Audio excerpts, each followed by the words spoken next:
Funding for This Is Nashville comes from you, our listeners, and Alliance Bernstein. Since 2019, employees have impacted our community by giving more than 5,000 hours of volunteerism in Middle Tennessee. AllianceBernstein.com. Alliance Bernstein is not affiliated with National Public Radio. I'm Khalil A. Colonna, and this is Nashville. Looking at my Gucci, it's about that time. Every month, Nashville Mayor Freddie O'Connell joins us to talk about what he's working on and to take calls from you, our listeners. Now is your opportunity to talk with the mayor and ask him the questions that are important to you. Later on this hour, Jude Mason from our sister station WNXP joins us to talk about Thanksgiving traditions. Jude is originally from across the pond and has a unique perspective on this American holiday, and we want to hear from you still. Do you do something that breaks with tradition, or do you stick with turkey, stuffing, family, and football? Give us a call and let us know. But first up is Mayor Freddie O'Connell. To talk with him, just dial 615-760-2000. And remember that Mayor O'Connell and his staff are human beings trying their best. So if you're happy, upset, or indifferent, please treat them with respect. And again, you can call 615-760-2000. With that, allow me to welcome Nashville Mayor Freddie O'Connell back to This Is Nashville. Good to see you, Mr. Mayor. Good to be back with you, Khalil. Thanks again. It's an appropriate time of year to say thanks for having us. Yes. Thanks are all around. Okay, so I've got to start with this very, very important question. Seeing that you have gained national recognition for your hot takes and analysis, there's still 7 games left in the season. So what do you think is the biggest need for the beloved Tennessee Titans for the 2025 football season? So the hard part about this is I thought we had addressed these issues for the 2024 season. Yes. It's like there was so much hype about the offseason that it seemed like we were, building the offense around a Levis-anchored scenario where we may still have a running game and a throwing game with, Spears and D-Hop. D-Hop's gone now. We're watching Derrick Henry have an incredible season for a different team at this moment. I don't know. I mean, I think I will say Alex Apple, our deputy communications director, we had a conversation when the Will Levis announcement got made, and we may differ on this, but I'm a stick with Levis guy. Continue to focus on this. This is where I think stability in the organization and being able to build around your strengths matters most. Looks like the Titans are going to have a top draft pick. That will be the other key, is that leveraging that draft process. Yeah, there's going to be a big deal. 2 quarterbacks people are clamoring for: Shedeur Sanders out of Colorado, Cam Ward out of Miami. There's talk of Quinn Ewers at Texas being a later round pick. What do you think if the Titans end up with a top 3 pick? Do they trade for more draft capital, or do they go ahead and make a change at quarterback? I am saying stick with Levis at quarterback. Okay. So that's my hot take. All right, you heard it from Nashville Mayor Freddie O'Connell. All right, the phones are lighting up. Everyone, please hold on. We will get to your phone, but I do have to ask the mayor a serious question about things. Yesterday, you submitted your second capital spending plan to the Metro Council. Explain for listeners, what is the capital spending plan? Yeah, Khalil, I think we talked about this maybe a little bit last time we got to this moment. So every year, so basically there are 3 giant pieces of how Metro funds the things we do and the things we buy. And so every year there's a lot of focus on our operating budget, right? And you'll hear people talk about the fiscal year. For us, that runs from July 1 through June 30th. It is what I've called before our do things budget. It is how we pay our staff. It's how we pay for operational costs of Metro, picking up trash, doing things across the city, the programs that we offer in schools, parks, and libraries. It is, in fact, how we do fund the operations of our public school system. And then that is on a fixed calendar because we have a couple things that are structurally great about local government. We have a requirement that we have a balanced budget, right? We can't just go spend, each year on a credit card. Every year, the revenue in the city from property taxes, sales taxes, a couple other sources, all has to be counted down to the penny to end up in balance by the end of the year for the operations of government. Now, the place we do use the Civic credit card a little bit is through the capital spending process. We also have a capital improvements budget. That is sort of the, hey, here is the list of everything that departments and council members and the community have come up with that we could someday spend money on. So there is, in the capital improvements budget, there may be every school that needs a major renovation or would become a new school building would be listed in there so that we can kind of have this planning process. Ideally, it's looking out about 5 years, but some council members, and I know this from having been there for 8 years, have projects that have been on there for decades that have just not been an actual spending priority. Like maybe a good idea, maybe necessary in the community, but year after year, maybe it's trumped by an ambulance or something else like a snowplow, something that's another purchase that just gets in front of it. And so in the tradition has been that every year at some point in the fiscal year, and usually it's fall and an election year, we slid ours until a little bit after we took office to make sure we had the transition process complete. So this calendar year, this is our second capital spending plan, but it is when we authorize new spending about things that are kind of on that wish list. So it's like we have the wish list, the every year like clockwork do things budget, and then the as we feel like it's appropriate on the timeline, now we go pay for the things on the wish list. And that's what we just did. All right. Real quick, who has input on the plan? So the capital improvements budget has a really extensive prioritization project. It is full of departmental requests. So departments know their own needs. If you work in the Metro Water Department, if you work in the Planning Department, if you work in the Parks Department, if you work in Metro Schools, you have some sense of, hey, where are deferred maintenance needs the greatest? Like where do we have, some place that might have a leaky pipe or a broken door? What are our fleet needs? When do we need another fire truck, another ambulance, another school bus, all of those things? Departments do a really good job of understanding their own internal needs just for the basics of operations. It's part of what any good administration does, the department level.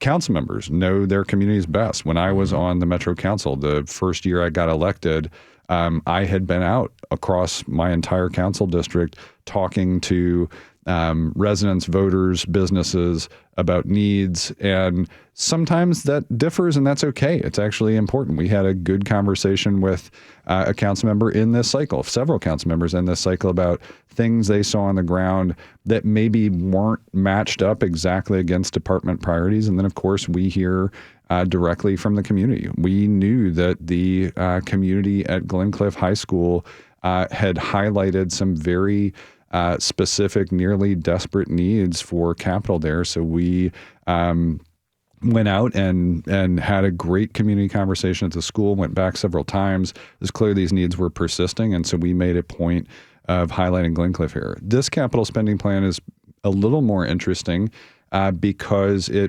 we prepared it just after the success of the transit improvement program, dedicated funding for transportation and infrastructure at the ballot box. And so we're able to continue an existing program of sidewalks and bikeways, but we're also able to take some things that let us then say, hey, we can go deeper into maintenance and deeper into buying new heavy fleet because we can actually absorb some of those capital needs through the funding we're going to have available to us through dedicated funding sources. Thank you to Nashville voters on that front. All right. Thank you for that. This is Nashville, and it's Ask the Mayor with Mayor Freddie O'Connell. Call us up 615-760-2000, 615-760-2000. With that, we're going to go to Edward in Spring Hill. Edward, thank you for calling. What would you like to share? Hi, Mayor. Thanks for taking my call. My question is does Nashville have any plans to update its water system to filter out the increasing amount of PFAS or forever chemicals that's being found in America's waterways? Hey, Edward, great question. We talk with our Metro Water Department all the time. I'm very fortunate to have started life in public service as a council member, having recently participated in a community advisory committee for what is now Clean Water Nashville. The good news is our Metro Water Department has a very sophisticated monitoring lab for things that are in water. There are some requirements from the federal level, EPA, also TDEC sensitivity. But we keep an active eye on not only the things that are in our waterways, because that is the primary source of our drinking water, but also the things that are in pipes. We right now, we believe that based on all of those things, the things that are in groundwater, water table coming from the skies as rainwater, coming through waterways from upstream, downstream, that PFAS is not a huge concern for us. I mean, it is a concern, but it's not an active threat to the quality of our drinking water. We have done very long-term and deep analysis, too, about the impact of lead in pipes, and we are very, very safe in that regard. We just had letters go out to hundreds of thousands of Metro Water customers, basically highlighting the safety and still taking additional mitigation steps, trying to identify there is a federal requirement that we basically do some work at a local level to identify pipe quality where there may still be lead pipes on private residential scenarios. And so that process is underway. But I not only had a front row seat to how serious our water department is when I was just a private citizen, but now also in public office, I have a lot of confidence in the operations there. Have had the opportunity to tour the lab facilities where the monitoring takes place and know firsthand how seriously they take water quality. And they do issue a clean water quality report every year. You can review that over at Metro Water's website. Great. Thank you. Yep. Thank you very much for giving us a call, Edward. Okay, let's Ask the Mayor with Mayor Freddie O'Connell. Call us up, 615-760-2000. We're going to Katrina in Nashville. Katrina, thanks for calling. What do you want to share? Hi, yes. I was at the city council meeting on Tuesday for the public hearing on the FUSIS surveillance technology that's being debated, whether or not we should give local police access to that technology. This is a technology that's owned by a private company called Axon that's publicly traded. Their stocks soared along with the private prison stocks after the Trump election. The overwhelming concern from people Tuesday night are that the state or the federal government could easily pass legislation to make it possible for this surveillance technology to be used to round up immigrants or trans people or to watch people trying to get health care. And I'm just trying to understand why anyone in a very blue city would ever think this is a good idea. Hey, Katrina, thanks for the call. Understand the concerns. We've been talking to a variety of local organizations and community members since the election on Tuesday, but we've also been having a long-running discussion about this. In this case, having represented District 19, having represented a significant business footprint with many of those businesses already having cameras connected to a network, thinking about the prevalence of Ring cameras in Nashville, and thinking about where we are as a city. We have seen some very discrete challenges to the way that public safety is happening in the city, with overall crime rates in multiple categories dropping. But unfortunately, this year, stubbornly high homicide rates. Fundamentally, the application we're looking at for FUSIS is we have tried to build some limitations in. We think we can actually improve upon the prohibitions that we've got legally, as well as create some escape hatches if we think this is being abused. But the reality is this doesn't add new cameras anywhere. It takes advantage of cameras that people have already chosen to install as businesses and makes it more efficient for police to have access to that footage in the Crime Safety Center, Community Safety Center, so that they can intervene in closer to real time in crimes either in progress or soon after, rather than having to wait for a detective to find this stuff later. I understand the concerns. We're still evaluating it, but the reason is that even in blue cities, we would love to disrupt any threats of crime, both property and violent crime, as much as we can.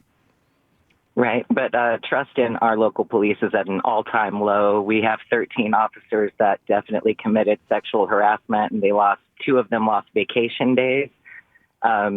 We don't trust our local police.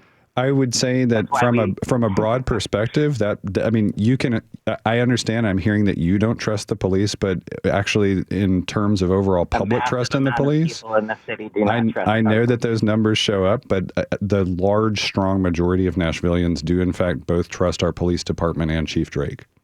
Katrina, let me ask you this. Let me ask you this, Katrina. What would it take for you to have more trust in Metro Police Department? Wow. They kind of permanently lost my trust with their refusal to wear masks in the summer of 2020. I proved that to the former mayor's office, and that was the day that the former chief of police retired early. I cannot trust our local police because they proved that they would not protect or serve each other in the summer of 2020. I stood outside the central precinct and filmed officers entering and exiting their own offices while the city was under a mandate being enforced by the health department.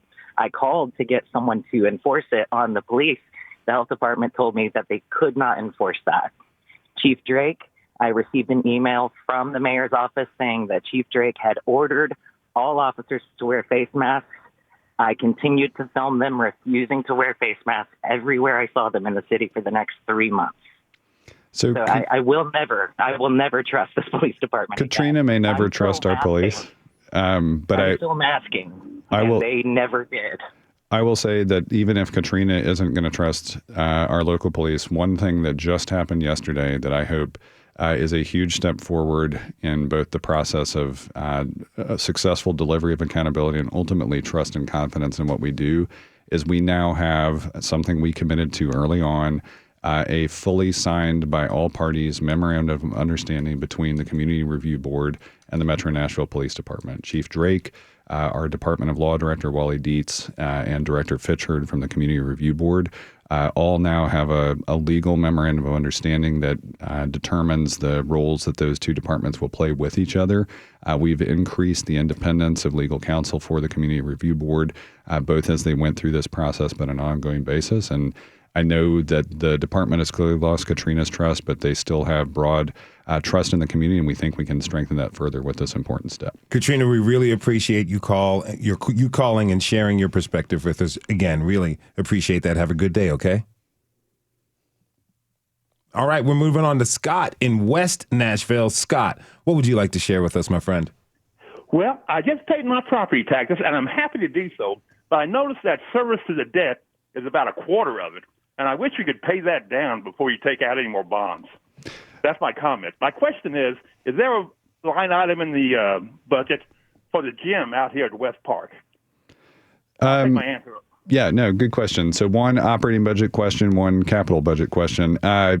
So it's not a quarter. We've historically kept well below 14%. We do enjoy the best credit rating in Metro's history at this moment. And the hard part is there is functionally no way to keep up with the needs across schools, parks, libraries, fleet needs for first responders, for snowplows, any kind of weather incident. All of the capital needs of the city to try to pay those in cash is functionally impossible, and that's why we try to use fiscal responsibility to ensure that our debt as a share of our operating budget never exceeds 14%.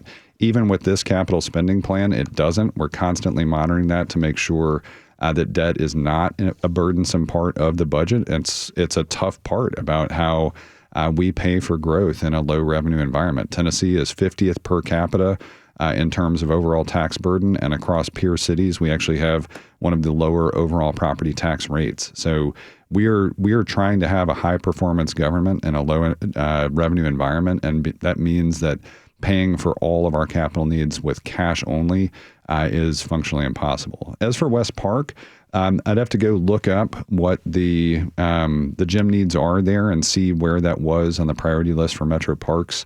But happy to go track that down and work with our Parks Department to see when that community can expect some updates. All right. Thank you for your call, my friend. We're going to take a quick break. When we come back, we'll return to your phone calls with Nashville Mayor Freddie O'Connell. You can call us at 615-760-2000. That's 615-760-2000. We'll be right back. This is Nashville. We stay to raise your champagne glass. We want Freddie for our leader. Freddie is a man of class. We want Freddie for our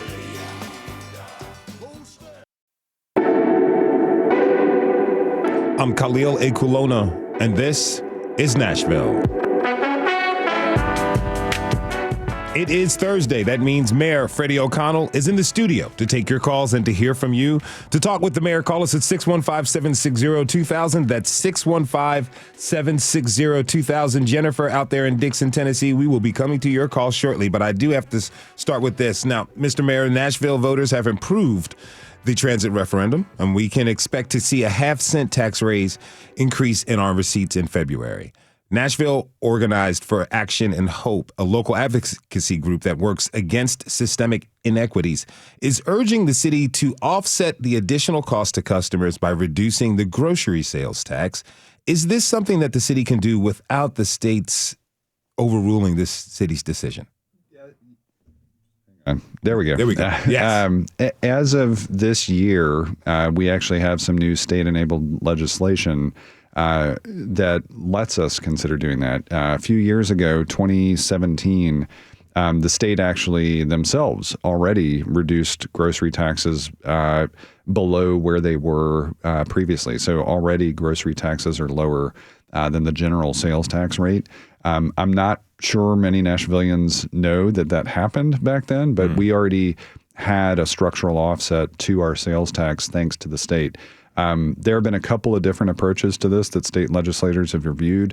I know Leader Lamberth was sort of the one who, thanks to some changes on the ground requested in Hendersonville, took the step of allowing local jurisdictions to reduce that sales tax. Separately, Representative Bain from here in Nashville has actually looked to replace offsets to grocery taxes by making sure that corporate tax rates are helping with that. So there have been a couple different discussions at the state. As I'm interested to see if the legislature takes advantage of Representative Bain's proposal this session, but we will be evaluating as a part of our budget process. First, we have to do the cost estimate on it. In previous cycles, this was a little bit difficult to try to understand what the full cost would be and then how you would implement it. So I'm eager to talk to Mayor Clary in Hendersonville about how they're implementing this at the local level, making sure that our new finance director, Janine Kaufman-Reed, gets read in on this as something we should seriously evaluate. And then we will need to weigh it against all of the other things that are coming up that I know are also priorities of NOAA. We expect a unified housing strategy to be available by the end of the year. I will not be surprised at all if that actually requests an increase in investment in affordable housing. We are expecting a pay study to be complete. We would love to be in a position where on a multi-year forecast basis, we can cover the needs of our public employees. So we've got a few things to evaluate that we know will be key for fiscal year 26. Okay, thank you for that. We're going to take a call. We got Cameron in Donaldson. Cameron, thank you for calling us, my friend. What would you like to share? Hi, I wanted to ask, with the current political climate in terms of the presidential election, I've heard a lot of anti-trans rhetoric coming from both the people in this state and around the country, and I wanted to know what Mayor O'Connell and the rest of the city government is willing to do to help protect the trans community. Yeah, and this is a very timely question considering that yesterday was World Trans Day of Remembrance. Our office was represented there last night, and I attended personally last year. This falls into our overall outlook as an administration that if you are here in Nashville, then you are a Nashvillian, which means you are one of our neighbors, and we do everything we can to protect you and make sure you have the resources to thrive. In some cases, there will be scenarios where the state takes action that we then we have to figure out how can we both comply with the law and achieve that goal. That's true, again, as you identify, for not just trans residents, but I think we're thinking about the overall landscape in terms of who is newly going to be made unsafe in this city and how can we best protect them. We're evaluating that on a regular basis. In some cases, it'll need to be reactive to things that state or federal legislators do or the executive branch does. In some cases, it will be things that we are working on. I'm very relieved, though, to have Patrick Hamilton in our office be our LGBTQ liaison for the mayor's office, and he is working with a variety of coalitions on a regular basis, including the LGBT Chamber, the Tennessee Pride Chamber, rather, and then also Nashville Pride, and a variety of community partners to make sure that we're getting this right for all Nashvillians. Thank you so much for your call, Cameron. Have a good day, okay? All right, thank you. Okay, we're going to move over to Mitch in Nashville. Mitch, thank you for calling, my friend. What do you want to share? Hey, Mayor, thank you for taking the call. I know President Biden instituted the 30 by 30 land conservation initiative, and many states and cities have signed on to protecting 30% of their land and water by the year 2030. Has Nashville looked into doing this? Bitch, that is a great question. I don't know if we've done that. We do have plan to play in an open and green space plan. I don't know how consistent that is with the 30 by 30 initiative, but I'm excited to take this question back to our office, work with Kendra Abkowitz, who is our Senior Director of Sustainability and Resiliency, who interacts with Parks on a regular basis. And Parks has, thanks to our last capital spending plan, some money that is helping them with an implementation strategy for Plan to Play, and eager to see if we are, in fact, consistent with that 30 by 30 initiative. So thanks for bringing it to my attention. Mitch, what are your worries about conservation in Nashville? Well, really just that we have a balance between growth and conservation, so that not only the open space, but the conservation space is a shared space so that nature and development can thrive together. Looking at our watershed and how nature protects our watershed. The question earlier about PFAS and the water supply. Filtration in water comes from nature first. So if we don't have healthy forest and healthy green spaces, we're not going to have healthy water. We're not going to have healthy communities. And so having enough parks and enough green space for everyone in the community is paramount to a healthy Nashville and a healthy future. All right. Well, thanks for the call. I will say we had some great early transition conversations with our parks leadership, and we have tried to give them some additional tools so that we do have a great strategic plan for not only future land acquisition and maintenance, but also making sure that the portfolio that we have right now is as well maintained as it can be, so people can access some of our amazing open spaces. And in the meantime, I enjoy our family taking advantage of Cornelia Fort Air Park, the nearby Shelby Bottoms, Beeman Park, Bells Bend. We've got some amazing spaces that didn't exist when I was a kid that join remarkable places like the Warner Park. So really overall excited about what we have to offer and then how we can make it better. So thanks for the call. Thank you for that call. If you're listening, this is Nashville, and I'm your host, Khalil Ekalona. It's your turn to talk. You can talk with Nashville Mayor Freddie O'Connell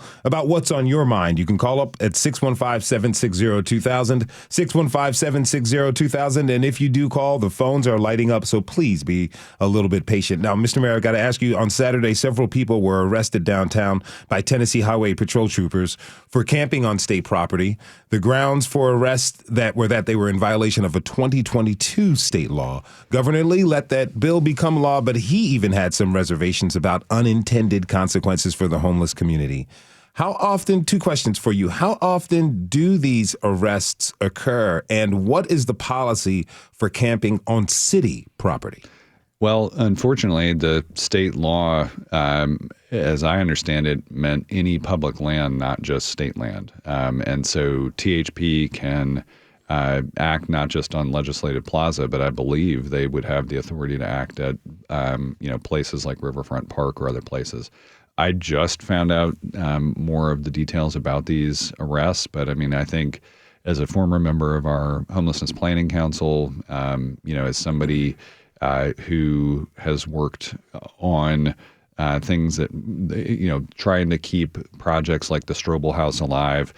We just secured the opportunity to use some new pallet shelters as rapid rehousing. I mean, we've been focusing on how can we get more resources for the most vulnerable in our community online and available to them. And so I'm far more focused on how we offer housing navigation, housing opportunities, and then supportive services and safe environments as much as we can. We need to understand this because this was not something that was in any way coordinated with our office, and I don't believe it was coordinated with our Office of Homeless Services or Metro Nashville Police Department. And the other great news from this week, though, that supports our overall mission, as a former chair of our Homeless Management Information System, one thing that's been great is we just had the Nashville Rescue Mission for the first time join our data platform so that we can more effectively help people access housing and services. So we're taking steps that are fully in alignment with our values, including opening Strobel House, looking at the next opportunities, deploying the $50 million that Mayor Cooper made available to invest in mitigations for the impact of homelessness. And now we're kind of monitoring where state action is occurring. All right. Thank you for that. We're going to go to Jason in Nashville. Jason, thank you for calling. What would you like to share? Hey, Mayor O'Connell. I'm a father of two children who are Metro Nashville public students. They both ride WeGo, and I'm very excited about the transit referendum. However, this week, tragically, a 15-year-old shot a 16-year-old at the WeGo bus terminal, and my daughter goes there for Megs almost every day. It's ironic because it's right across the street from the state capitol where the laws that have enabled this have happened. And my wife this morning said, I don't want them to ride WeGo anymore. And that's just heartbreaking to me that that's where we are. There's been a lot of problems there. So do you have any plans around that? Because I don't feel like we can have transit if it isn't safe. No, this was an awful incident for so many reasons. It was an awful incident because it was two young people with guns. It was an awful incident because I think, to your point, it's a sign of not only where we are on a interpersonal conflict resolution basis, but also just the sheer availability of guns.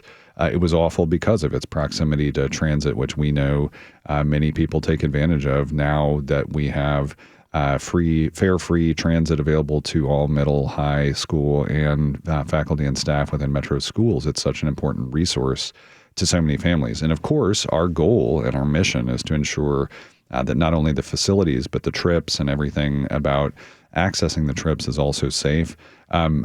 Going forward, one good thing is that one of the core principles of our transit improvement program was safety.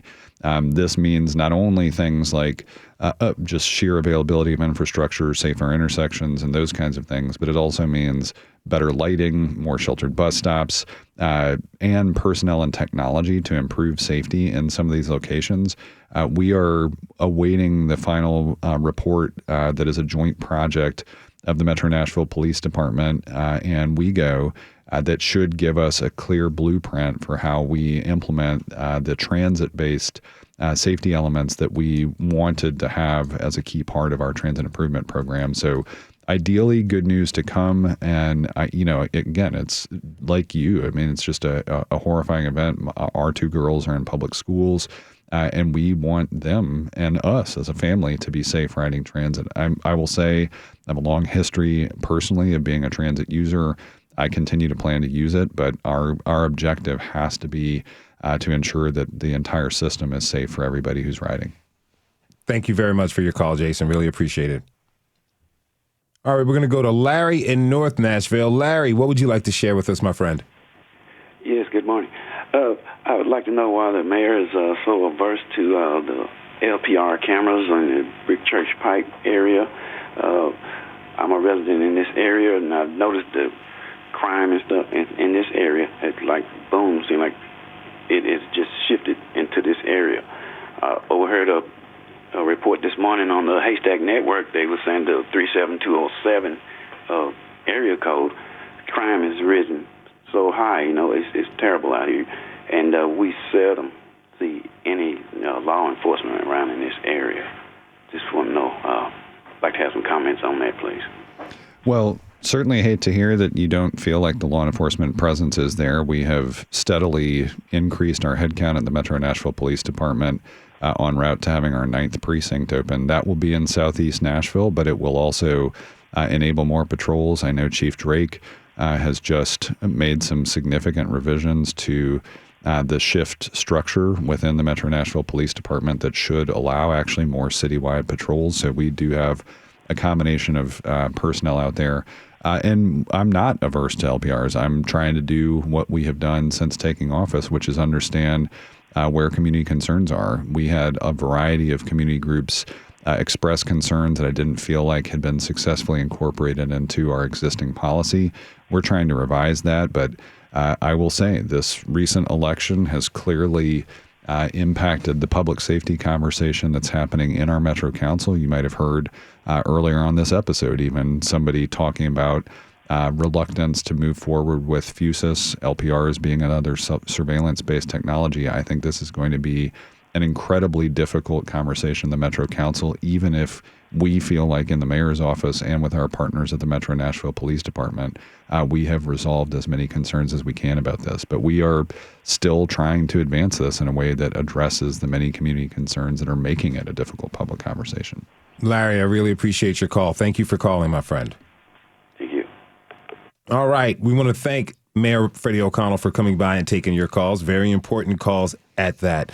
Mayor O'Connell, from the team here at This Is Nashville, allow me to wish you, your family, your staff, and their families a very, very happy Thanksgiving. And we're grateful that you take time each month to come in, not only take our questions, but you talk to your constituents and take theirs. Really appreciate it. Well, Khalil, right back at you. Thankful for this opportunity and hope you and the team here at WPLN also have a great and happy Thanksgiving. Thank you, sir. Thank you. Y'all take care. All right. We're going to take one more break. When we come back, we're going to explore some of the non-traditional Thanksgiving practices that are out there.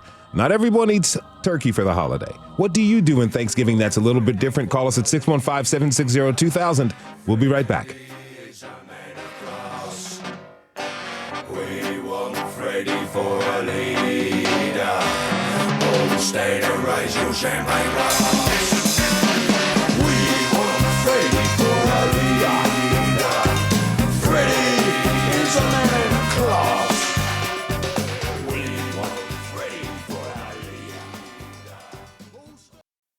I'm Khalil A. Colonna, and this is Nashville. Mr. President? Yes. Hi. Hi. I'm sorry to ask you this, sir, but Not too late to stop yourself. I need you to pardon a turkey. I already pardoned the turkey. I need you to pardon another one. Didn't I do it right? You did it great, but I need you to come out here and pardon another one. Aren't I going to get a reputation for being soft on turkeys? Sir, can you come out here and just get this over No, with? I'm not going to just get this. What the hell's going on? They sent me 2 turkeys. The more photo-friendly of the 2 gets a presidential pardon and a full life at a children's zoo. The runner-up gets eaten. If the Oscars were like that, I'd watch.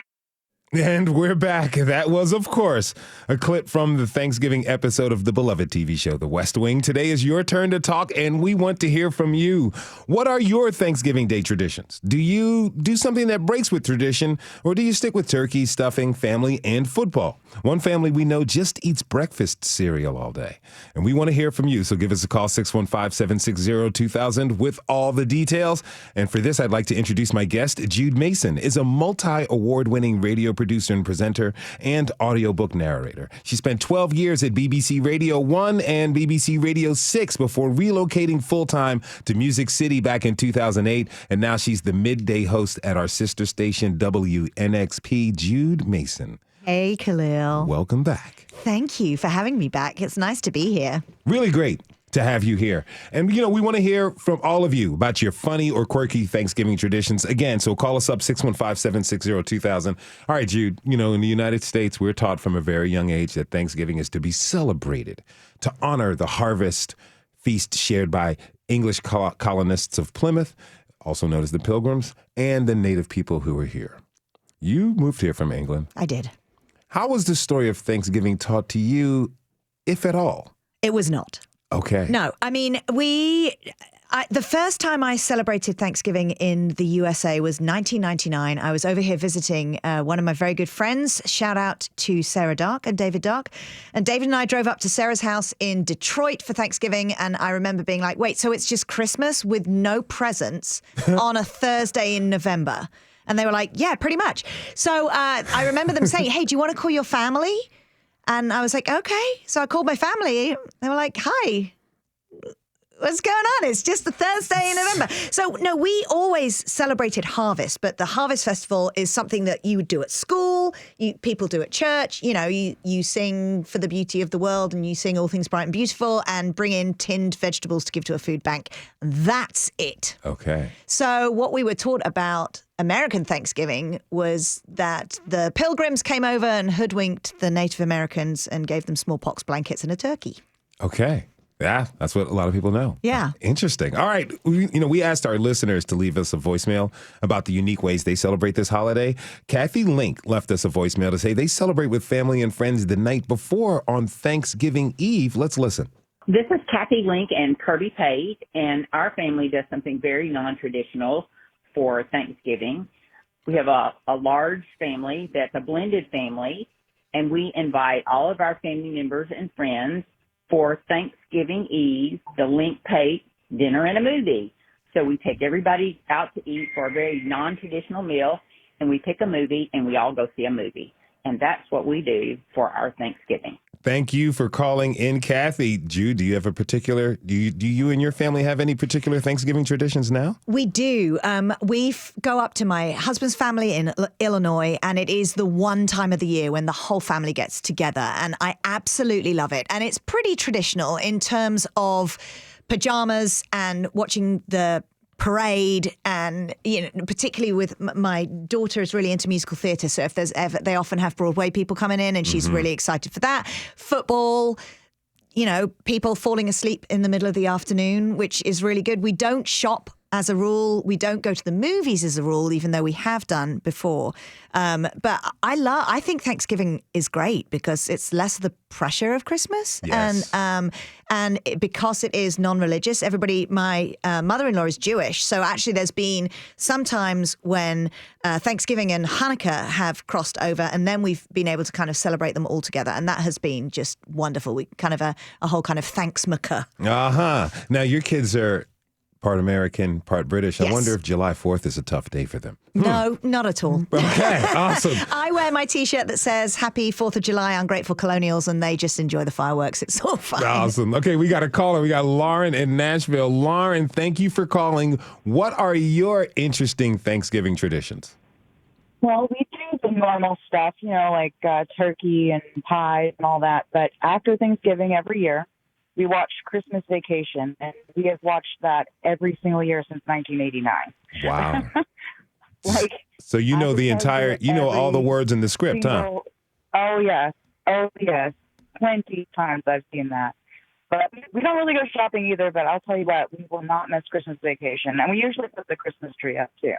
That's so awesome. What's your favorite dish? Oh, goodness. I mean, it has to be my uncle, when he bakes pies, he makes amazing pies. It doesn't have to be like pecan pie from my uncle. Ooh, pecan pie. Hey, well, Lauren's uncle, you can find the address to Nashville Public Radio. Yeah, we'll take it. We will definitely take that. Lauren, happy Thanksgiving to you, and thank you for calling, okay? Thank you. All right. Now, we had another voicemail. Albert in Portland, Tennessee, left us a message about spending quality time with an ex-spouse this year. Let's hear it. I am Albert Tivis in Portland, Tennessee. I'm going to spend Thanksgiving Day with my ex-spouse who has gone into dementia.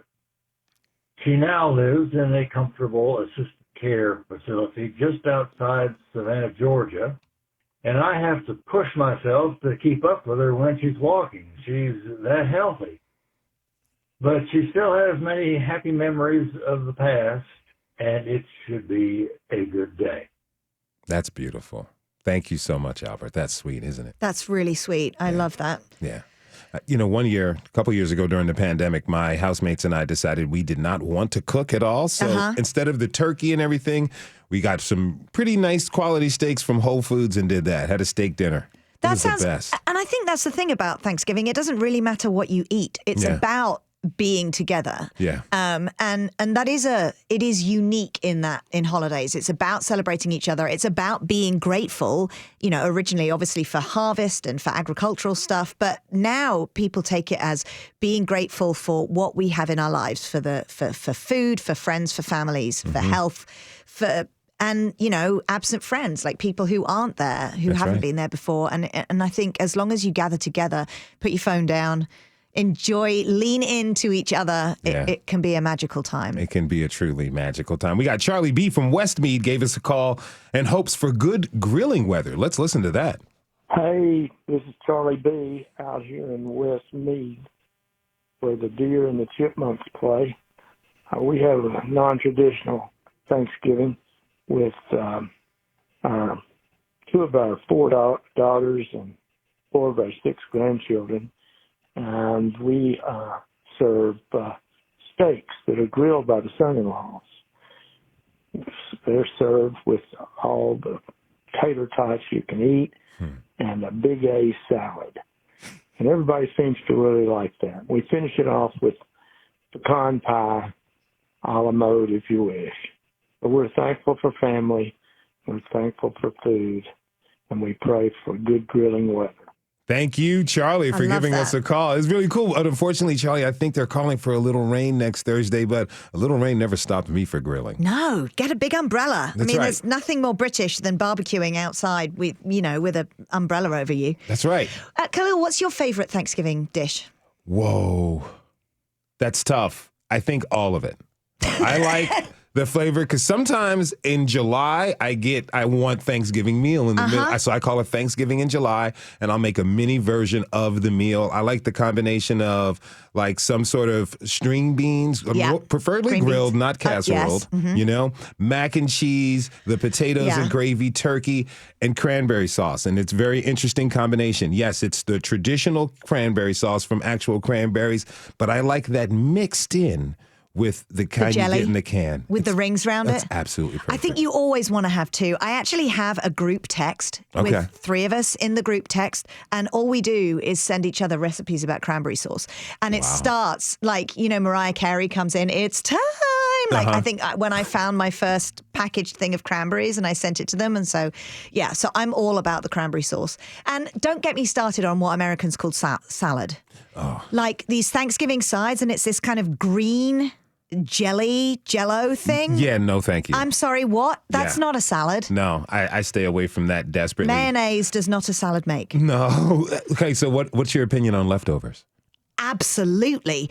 And there's nothing better than the day after Thanksgiving is a turkey cranberry stuffing sandwich. Okay.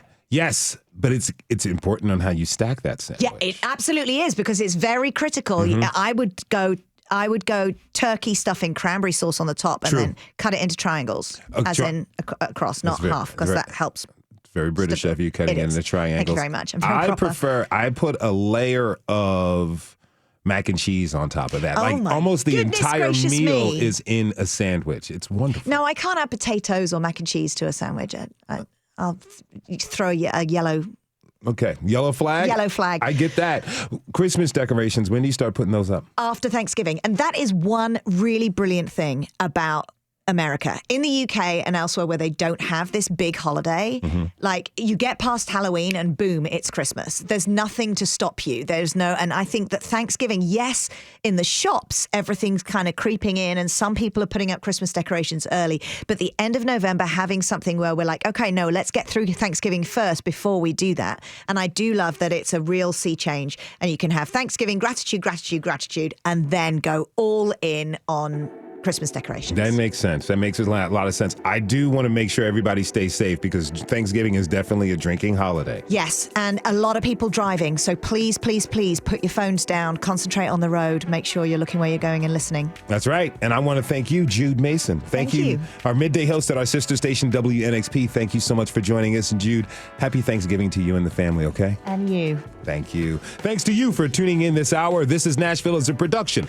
of Nashville Public Radio. Today's episode was directed by Tasha A.F. Lemley. Our technical director and board operators, Liv Lombardi. Catherine Cece's was on the phones. The masterminds behind our theme music are LaRange and Namir Blade. You can listen back at thisisnashville.org or wherever you get good podcasts. And special thanks to you, our listeners, for always being open to call us up. We are so grateful for you. You are the heartbeat of this show, and we're glad to be here with you. The conversation never ends here. You can call us at 615-751-250 to leave us a message. Find us on Blue Sky, Instagram, and for now, you can still tweet us at This Is Nashville.